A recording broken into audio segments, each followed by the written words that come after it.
Filipenses capítulo 3, versículo 4. El pastor Pedro quedó en el versículo 4, ¿verdad?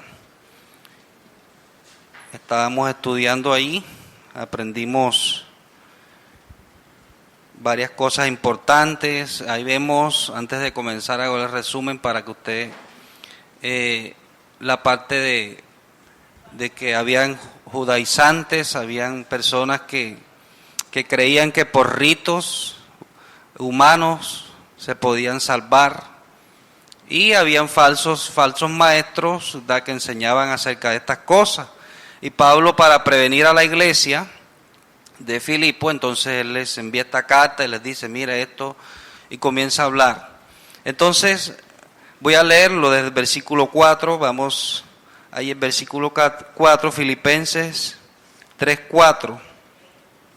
Dice así: aunque yo tengo también de qué confiar en la carne, si alguno piensa que tiene de qué confiar en la carne, yo más, circuncidado al 8º día, del linaje de Israel, de la tribu de Benjamín, hebreo de hebreos, en cuanto a la ley, fariseo, en cuanto al celo, perseguidor de la iglesia, en cuanto a la justicia que es en la ley, irreprensible. Pero cuantas cosas eran para mi ganancia, las he estimado como pérdida por amor de Cristo. Y ciertamente aún estimo todas las cosas como pérdida por excelencia del conocimiento de Cristo Jesús, mi Señor, por amor del cual lo he perdido todo y lo tengo por basura para ganar a Cristo y ser hallado en Él, no teniendo mi propia justicia, que es por la ley, sino que la que es por la fe de Cristo, la justicia que es de Dios por la fe, a fin de conocerle, el poder de su resurrección, la participación de su padecimiento, llegando a ser semejante a Él en su muerte, si de alguna manera llegase a la resurrección de entre los muertos. Amén. Vamos a darlo allí. Y yo le he colocado un título: una vida a la inversa. Amén. Una vida a la inversa.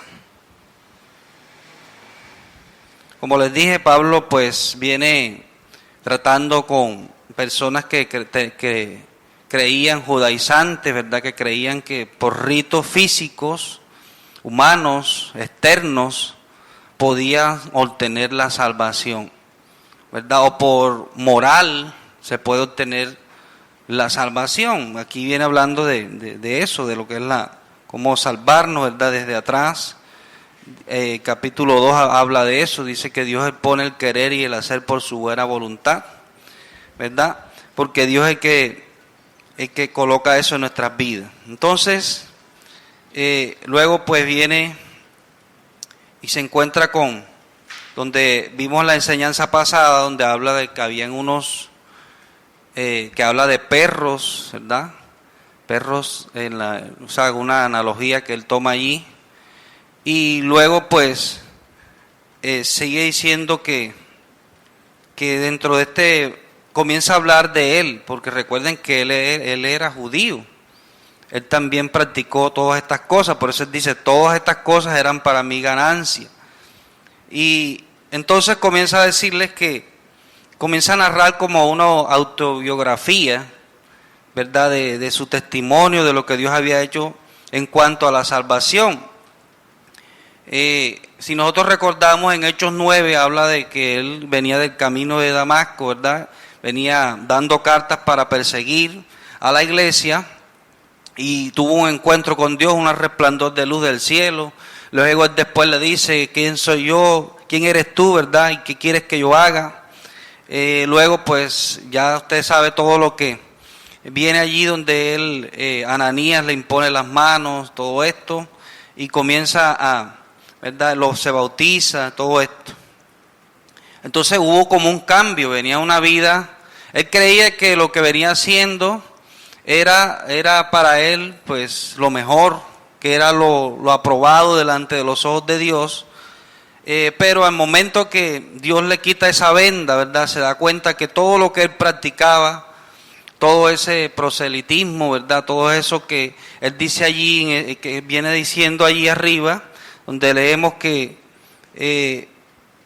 dice, si alguno tiene que confiar en la carne, yo más, circuncidado al 8º día, del linaje de Israel, de la tribu de Benjamín, hebreo de hebreo, en cuanto a la ley fariseo, en cuanto al celo, todas esas cosas eran las que él tenía en su mente para perseguir a la iglesia. ¿Por qué? Porque él defendía esta religión, ¿verdad? A capa y espada. Era una persona que lo dio todo por su religión. Pero fíjese que cuando Cristo le quita la venda, él ve esto de una forma diferente. Entonces, él dice que cuántas cosas eran ganancia para él. ¿Por qué? Porque en eso era que él se movía, y eso era lo que, ¿verdad? En su vida era lo más importante. Entonces comienza a hablar en dos líneas, ¿verdad? Comienza a hablar de ganancias y pérdidas. Eso utiliza un término que es en la parte de comercial. Si usted va a hacer un negocio, ¿le deja qué? Ganancias o pérdidas. Entonces, es decir, él estaba invirtiendo su vida en algo que él creía que iba a obtener ganancia para con Dios. Pero cuando Dios le quita el velo, él se da cuenta de que aquella vida que de pronto que generaba ganancias delante de Dios, que lo que él pensaba, porque más que todo es lo que él piensa ahora, ¿verdad?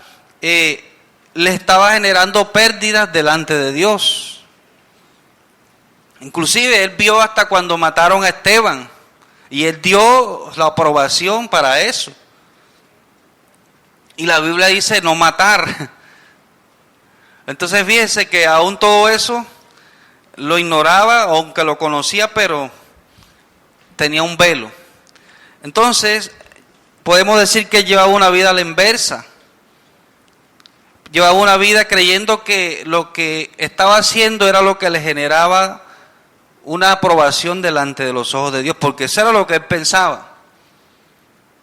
Y Lucas, ¿verdad? Cuando escribe en Hechos 9, lo está viendo desde el punto de vista de afuera.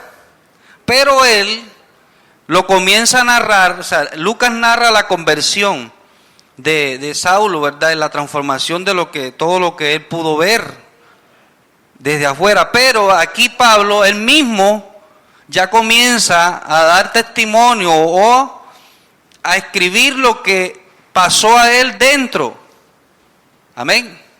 Lo que pasó adentro de él fue que el Señor le quitó el velo y comenzó a ver la vida que generaba ganancia ante los ojos de Dios, lo comenzó a ver como pérdida. Y por eso él de su propia mano, ¿verdad? Comienza a escribir o mandar a escribir, ¿verdad? Con la persona que le escribía, todo lo que él pensaba en cuanto a lo que antes le generaba ganancia. Entonces comienza a decir, todo lo que era ganancia, ahora es pérdida. Entonces, lo que antes ignoraba, o lo que antes era pérdida, porque él perseguía a la iglesia, ahora es ganancia. Entonces de ahí viene el título, una vida a la inversa. Entonces, vamos a ir meditando en toda esta parte, para que ustedes puedan ubicarse en la parte de lo que vamos a tratar. Entonces, en la mente de Pablo presenta esos detalles de la obra del Espíritu Santo en su corazón, porque quien puede transformar nuestro corazón, nuestros pensamientos, es Dios, es el Espíritu Santo. Fíjese que él pensaba de una forma y actuaba de otra forma. Era perseguidor, pero cuando el Espíritu Santo, ¿verdad?, hizo la regeneración en él, lo que era ganancia, entonces lo comenzó a ver como pérdida.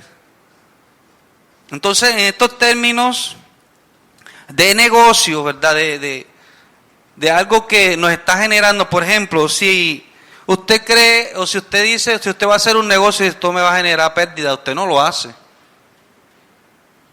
Si usted dice, yo voy a hacer este negocio, pero lo saca a la cuenta y todo, pero esto no me va a generar nada, al contrario, voy a perder. ¿Usted lo haría?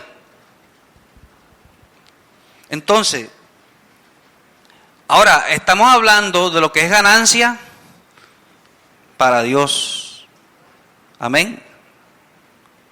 Y lo que es pérdida, muchas veces lo que es ganancia para Dios, para nosotros es pérdida. Pero es ganancia, Por eso es que tenemos que acomodar nuestros pensamientos a los pensamientos de Dios, nuestra visión a la visión de Dios, de ver las cosas. De pronto uno dice, pero yo voy a hacer esto y no me va a generar, de pronto no me va a generar dinero, pero me va a generar aprobación delante de los ojos de Dios. O sea, le va a agradar a Dios, en otras palabras. Entonces, Pablo aquí, él mismo comienza a escribir, ¿verdad? Lo que pasó adentro de él, en su mente, en su corazón, y por qué hubo ese cambio. Porque hubo ese cambio de ser un fariseo a ser, ¿verdad?, un cristiano, a ser un hijo de Dios, a ser un siervo. O sea, ¿por qué hubo ese cambio? Ese cambio no lo hizo él. Entonces, vamos a ir mirando, entonces, analizando. Ustedes saben y han leído en Mateo 13, donde compara el reino de los cielos como un mercader, ¿verdad? Que dice que un hombre que como unas perlas preciosas también, que fue, ¿verdad? Mateo 13, nos lo vamos a buscar, 44, 45 a 46, habla eso, ¿verdad? Donde un hombre encontró un tesoro. Él llevaba un tesoro, pero encontró un tesoro mejor. Y Dios vendió aquel y compró el otro. O sea, está en este pensamiento, en este mismo pensamiento. ¿Por qué lo llevó a vender lo que tenía? Porque costaba menos. Amén, costaba menos. Entonces, como aquel costaba más, lo llevó a hacerlo. Entonces, mientras las personas no veamos a Cristo como algo que es mayor, no vamos a hacer los cambios. Amén. Entonces tenemos que analizar también qué nos genera ganancia espiritual ante los ojos de Dios en Cristo Jesús. Porque esto es como un negocio, digámoslo así, para poderlo entender. A ti te está generando, tal negocio te está generando dinero, tú lo sigues haciendo. Pero si tú ves que ese negocio, físicamente hablando, humanamente hablando, no te está generando, yo no creo que lo quieras hacer más. Entonces, delante de los ojos de Dios, lo que genera salvación, ¿verdad? No es la parte humana que nosotros hagamos. Y es por eso es que Él dice que Él lo ha dejado todo por amor a Cristo. O sea, que Cristo era mayor. Amén. Entonces, por esto se están dando estos cambios. Bueno, entonces, número 1, columna de pérdidas.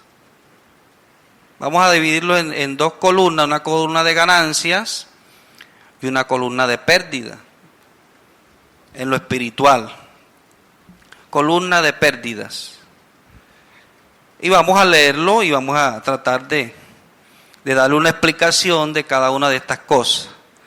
En esta columna de pérdida dice circuncidado al 8º día. Amén. Lo primero que dice era ¿qué? Circuncidado al 8º día. Todo israelita tenía esta práctica.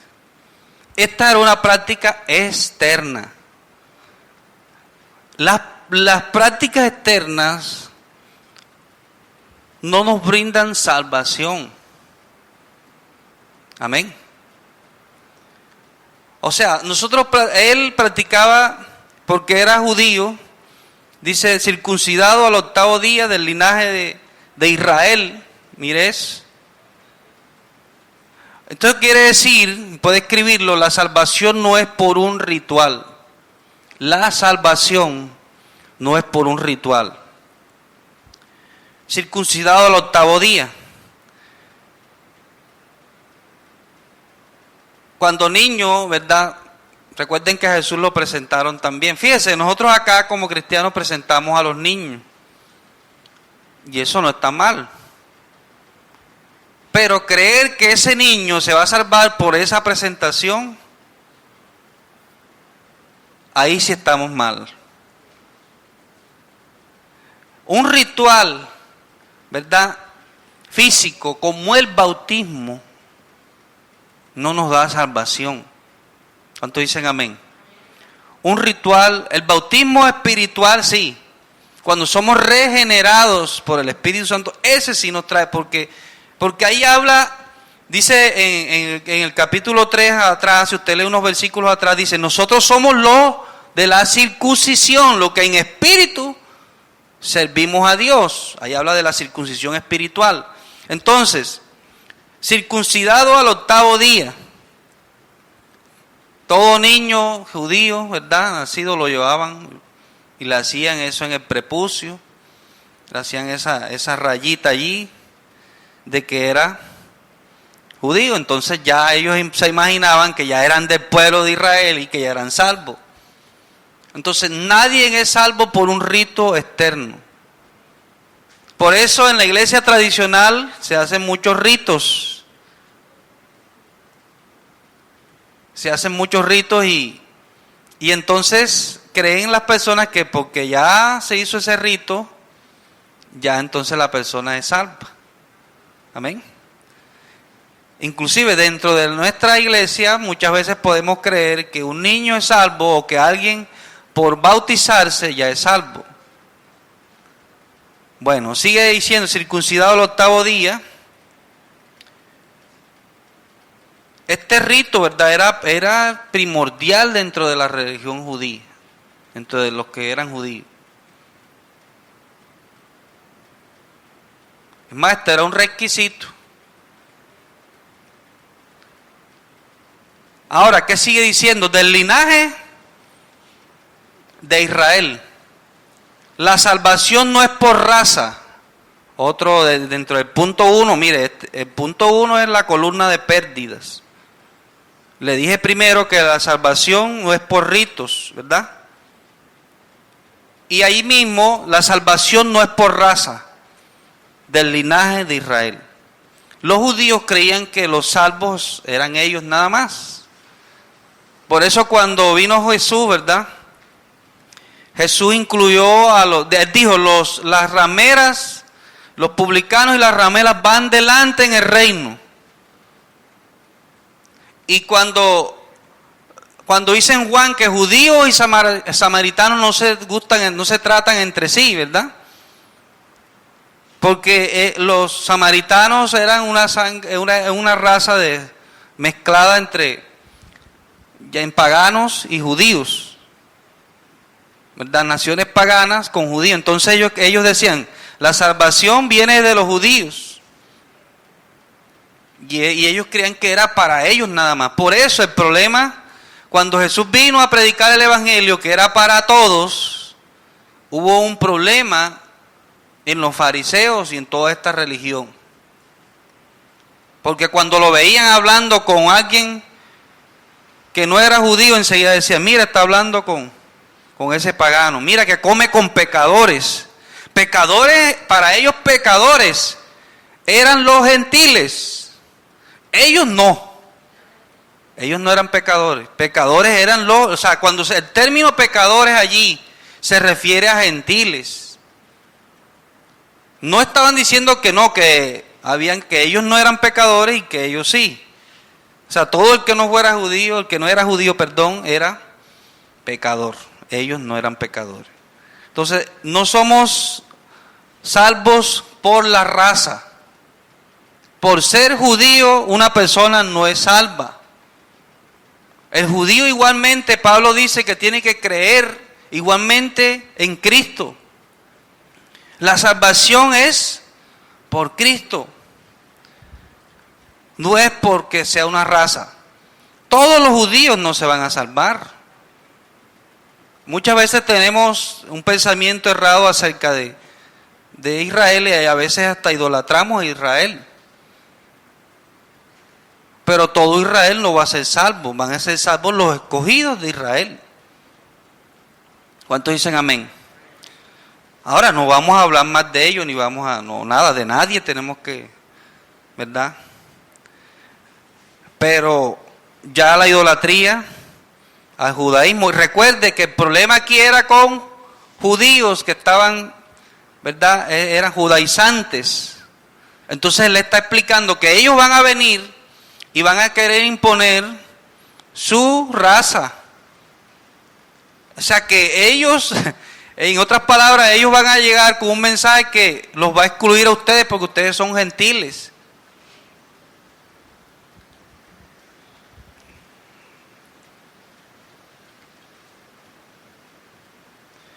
Vamos a seguir. ¿Cuántos están entendiendo lo que Dios nos está hablando? Y ahorita llegamos a la parte de nosotros. Claro que Israel fue donde comenzó, donde Dios comenzó a gestar, ¿verdad? La venida de Jesús. Lo comenzó, ¿verdad? Por Abraham, donde le dijo, en ti serán benditas todas las familias de la tierra.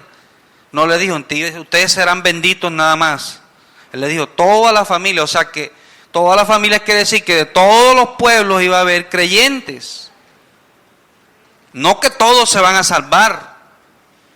No que la bendición va a llegar a todos porque todos se van a salvar, no. Sino que de toda, o sea, en variedad de culturas, en variedad de razas, va a llegar el evangelio. Amén. Eso era lo que se estaba profetizando allí. Bueno, vamos a seguir. ¿Qué más dice? Del linaje de Israel, de la tribu de Benjamín. La salvación no es por casta. Amén. La salvación no es por casta. Mire todo el pensamiento que se estaba... Nosotros de pronto cuando nos introducimos en lo que está pasando, de pronto uno dice, pero ¿por qué dice así? Les recuerdo, está siendo rodeado de judíos que creen esto. Entonces ellos van a traer esa creencia, ellos les van a venir a confundir. Y Pablo les está explicando, la salvación no es por casta. De la tribu de Benjamín.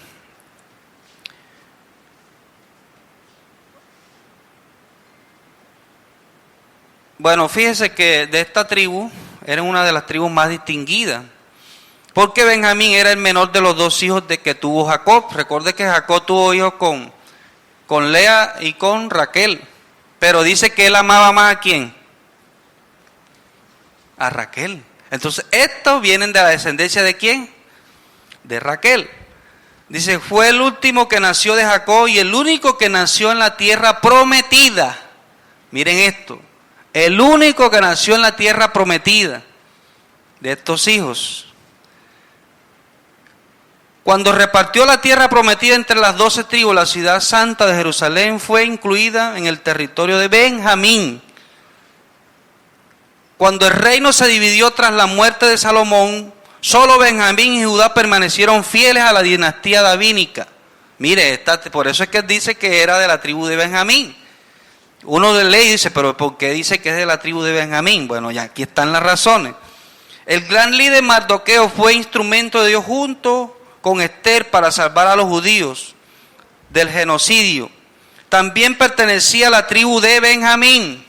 Mire, otros que son de Benjamín. Entonces él pudo decir, cuando uno dice, no, yo soy de San Juan, pero, o sea, ¿por qué te da orgullo? O de pronto hay personas, yo soy de San Juan, netamente sanjuanero. Porque hay algo que tiene que ser bueno de allí. Amén. Usted no va a decir, no, yo soy de... Cuando no hay, usted mejor no dice nada.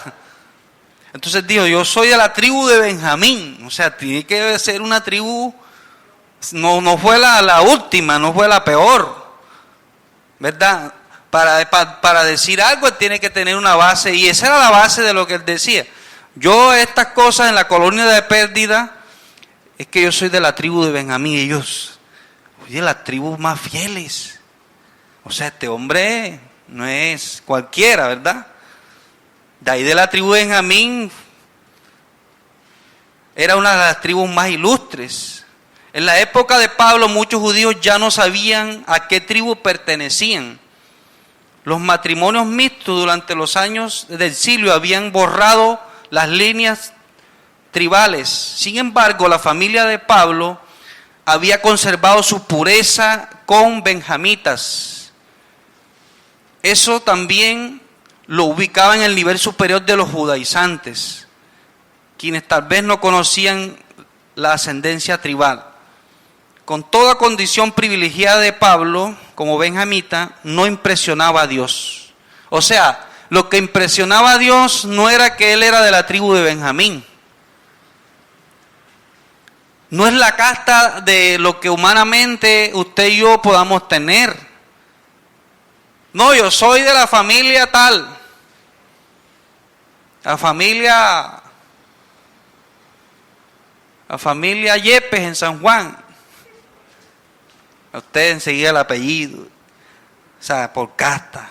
A veces, como seres humanos, hay cosas que de pronto usted tiene para agarrarse, para cuando usted de pronto se siente menos.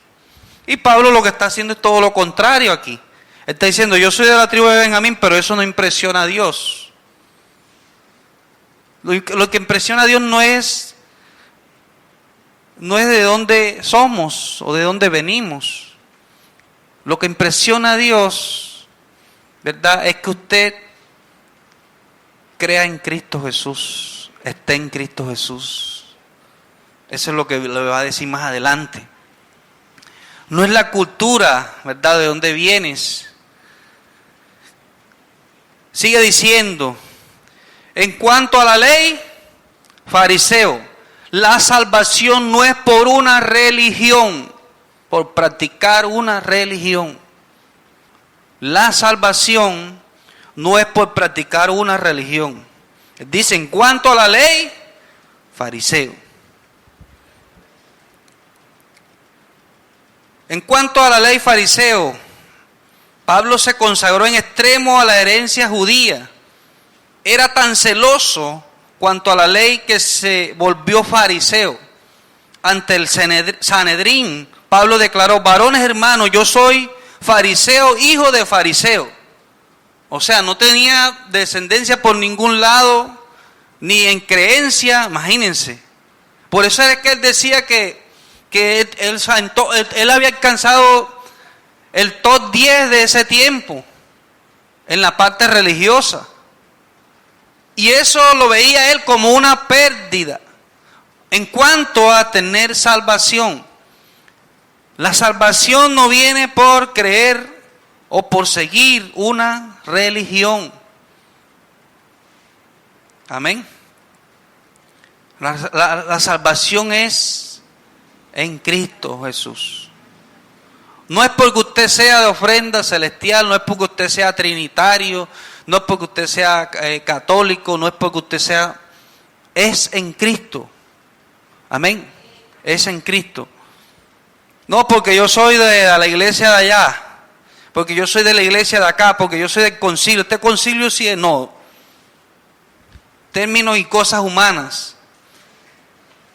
Entonces dice que era celoso en cuanto a tan celoso que perseguía a los cristianos que estaban, ¿verdad?, predicando en contra de las prácticas, de las cosas, ¿verdad?, que eran sumamente prácticas externas. Fariseo era alcanzar el nivel más alto del judaísmo devoto. Era lo que era lo más alto en ese tiempo. Fariseo de fariseos, Dios mío. O sea, yo estoy en la cumbre de la religiosidad. Y él dice, todas esas cosas eran para mí, eran, porque ya había cambiado. O sea, lo que le generaba a él seguridad en cuanto a ser salvo era practicar, ¿verdad?, toda esta religión.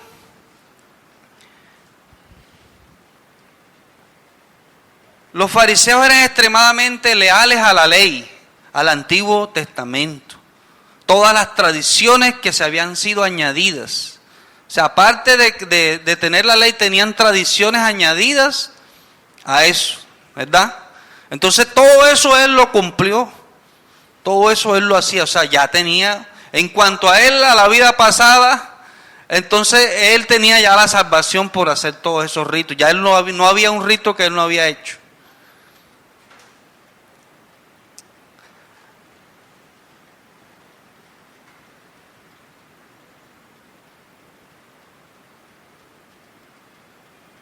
Dice, sigue diciendo, en cuanto al celo, perseguidor de la iglesia.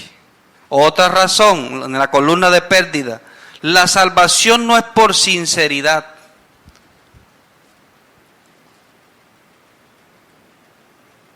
Dice, en cuanto al celo, perseguidor de la iglesia. O sea que era un hombre que todo lo que iba en contra, o sea, era tan sincero, era tan sincera su creencia, que todo el que no creía en eso, o sea, mejor dicho, merecía la muerte. Iban en contra de ellos. O sea, que era una persona que, Dios mío, defendía, como les dije ahorita, a capa y espada lo que creía. O sea, que era una persona que, sincera, ponía la cara, no, que tú no crees, y esto, bueno, enseguida era dar las cartas y para que fueran azotados o presos o quizás muertos. No, porque hay personas que practican con sinceridad la religión, pero eso no los hace salvos. Y son sinceros. Son sinceros en lo que, o sea, lo que practican, lo que creen lo practican. Pero en la religión. Era celoso, ¿verdad? Se enfocaba en odiar y perseguir al cristianismo, o sea, a los que se oponían. Defendía eso. Tenía una intensidad en su celo, una magnitud, ¿verdad?, donde lo llevó a perseguir a los que se oponían o creían en Dios, pues, en ese tiempo. Lo vemos en Hechos, ¿verdad? En muchos pasajes de Hechos persiguiendo, Hechos 8, ¿verdad? Hechos 9, donde habla de eso. Bueno, entonces fíjese, todas estas cosas que él practicaba están en la columna de pérdidas. Ahora él está mirando las cosas desde otro punto de vista. Cuando él practicaba esto era lo mejor. Los pensamientos, ¿verdad? La filosofía de vida que él tenía. O sea, porque todos tenemos una filosofía de vida. Eso quiere decir que tenemos unos pensamientos que nos llevan a actuar y creemos que lo que estamos haciendo es lo mejor, que estamos haciendo bien delante de los ojos de Dios. Pero cuando Dios, les dije ahorita, cuando Dios le quitó el velo, lo que era ganancia antes, ahora era pérdida. Y lo comenzó a enumerar. Mira, esto era ganancia en la parte divina, en la parte con Dios, en la parte de la salvación. Mira, yo hice esto, yo hice todo esto. Ahora, ¿por qué él le está dando estas razones? Porque él se está enfrentando con judíos. Y los judíos quizás dirían, bueno, pero imagínense, si este hombre hizo mayor que nosotros y se está retractando, es porque tuvo que ocurrir algo grandioso, algo mayor en su vida. Ahora, vamos a traerlo al contexto de nosotros. En el contexto de nosotros, pecar era ganancia. Pecar, defendernos, maltratar era ganancia. ¿O no? Hacer pecado era ganancia, no quedarnos con nada dentro era ganancia. Mentir era ganancia. Pero cuando Dios quita el velo, lo que era ganancia lo comenzamos a ver como pérdida. Cuando Dios quita el velo, lo que era ganancia se convierte en pérdida. Por eso, si una persona no ha sido quitado el velo, va a seguir viendo la vida a la inversa. Va a seguir viendo que lo que le genera ganancia, ¿verdad?, en la parte humana, entonces no lo va a dejar de hacer. Si algo yo pienso que me trae ganancia a mis ojos, ¿cómo yo voy a dejar de hacer algo? Como me dijo alguien, yo no me arrepiento de nada, porque cuando lo he hecho me he sentido bien, porque lo he disfrutado. Amén.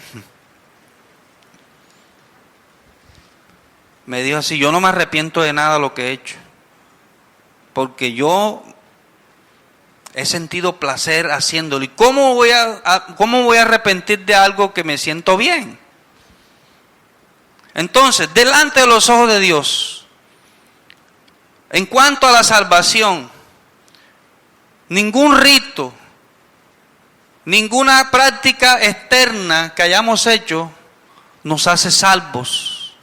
Somos salvos por conocer a Cristo. Somos salvos por el sacrificio de Jesús. Somos salvos por los méritos de Cristo.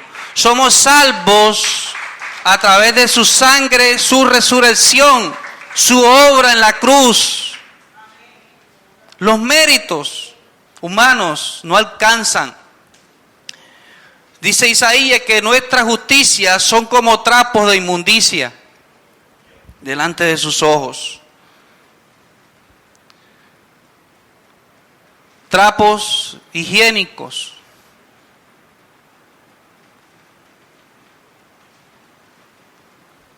Amén. Entonces, ¿dónde está? O sea, a veces estamos creyendo que somos salvos por lo que hacemos. Y es lo contrario, lo que hacemos es porque ya somos salvos. No para ser salvos. Yo obedezco a Dios no para ser salvo, sino porque ya soy salvo. ¿Me hago entender? Podemos desanimarnos, podemos equivocarnos, X o Y momento de nuestra vida, pero no dejamos de ser salvos. Hay personas aquí pensando que porque se equivocaron ayer ya no son salvos. Ahora, yo no te estoy diciendo que salgas a practicar el pecado, porque ya esa es otra cosa, pero nosotros sí caemos muchas veces. Entonces no somos salvos por nada externo, porque todo lo que va nombrando son cosas externas. Y él les dice allá atrás que nosotros somos la circuncisión, lo que en espíritu servimos a Dios, es interno. Entonces dice, mire, todo lo que yo hacía externamente, que yo creía que yo era salvo por esto. Ahora, si usted le dicen, usted va a ser salvo porque usted se bautice, ¿cuántos se bautizan? Yo aquí puedo sacar enseguida, vamos a sacar un tanque allá afuera, vamos a abrir el tanque allá afuera, el que se bautice va a ser salvo. Yo creo que hay unos que no se han bautizado que se bautizan enseguida. Si yo le digo a usted hace algo externo, usted le sirve al Señor y usted va a ser salvo. ¿Cuántos le sirven al Señor? Uf. O sea, siempre nos movemos en cuanto a lo que nos genera algo. Ahora, creer en Cristo es lo que nos genera salvación. ¿Dónde debemos movernos entonces? Ahí.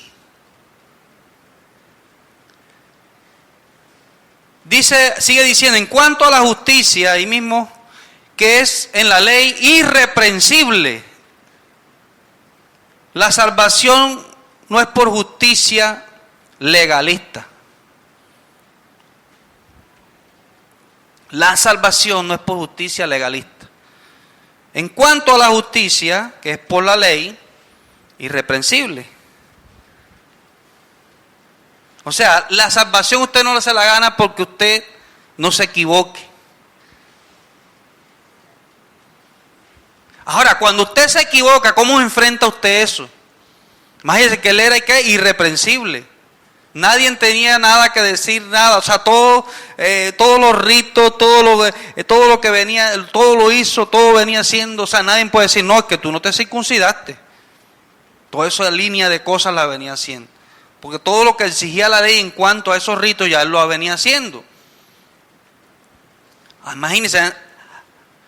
Entonces era ¿qué? Irreprensible. Claro, él utiliza este término en cuanto a la tradición judía. Amén. Pero fíjese que en Romanos 7 habla de que él conoció el pecado, que uno no conoce. Si la ley no dijera pecado, es codiciar. Si la ley no dijera que es pecado codiciar, nosotros codiciáramos y ya, y no sintiéramos nada. Entonces, ya él comienza como que a reflexionar en cuanto a esto. O sea, que la ley de Dios nos muestra ese pecado. Si usted lee la ley de Dios, su palabra, se va a encontrar con ella y va a encontrar muchas cosas que usted no está cumpliendo. ¿A cuánto les ha pasado así? Y esto es lo que nos debe llevar a la obediencia a Cristo, de Cristo. Por ejemplo, si yo leo que algo que no estoy cumpliendo, me arrepiento y llego ¿a quién? A Cristo Jesús. Señor, perdóname, lávame. Esa es la función de la ley. La ley era como un ayo, un cuidador temporal. El ayo cuidaba los ayos, ¿verdad? Lo que habla ahí. El ayo que habla era que los esclavos tenían hijos. Y mientras ellos iban a trabajar, quedaba alguien cuidándolo temporalmente. Entonces, nosotros, la ley, temporalmente, es como una enseñanza o como alguien que nos está enseñando momentáneamente para llevarnos a Cristo. ¿Por qué nos lleva a Cristo? Porque en la ley vemos nuestra imperfección, nos vemos en el espejo, nos vemos sucios, tal como somos. Entonces, yo me veo tan sucio que tengo que refugiarme en alguien limpio. Veo mi incapacidad humana, entonces voy a ¿dónde? Al que no tuvo pecado, a Cristo Jesús. Si usted lee la Biblia y simplemente se compara y dice, yo no estoy haciendo nada de esto, y usted no llega a Cristo, entonces usted no vive una vida tranquila. Y más adelante vamos a estar hablando de esa justicia que es por la ley, por la fe en Cristo Jesús. Entonces este hombre tenía en toda esta columna de pérdida, era lo que él manejaba. Antes era ganancia, pero ahora en Cristo era pérdida. Nada de esas cosas ofrecía salvación. Por eso fue que él cambió, porque Dios cambió su corazón. Dios hizo un nuevo nacimiento. Entonces, ¿qué necesitamos como seres humanos? La obra de Dios en el corazón, lo que en espíritu servimos a Dios, una obra interior, para poder ver que por congregarme yo no soy salvo, que por bautizarme yo no soy salvo, que por hacer cualquier cosa externa que moralmente sea algo alto para los demás, yo no soy salvo. Ahora, no quiere decir que usted no se debe bautizar, no quiere decir que usted no se congregue, no quiere decir que usted no le sirva a Dios, sino porque hay personas que lo que fortalece su vida espiritual, ¿verdad?, son los ritos. O sea, el centro, mira, el centro de la vida cristiana no es lo que nosotros hacemos, es lo que Cristo hizo. Amén, es lo que Cristo hizo por nosotros. Es lo que Él hizo en la cruz por nosotros.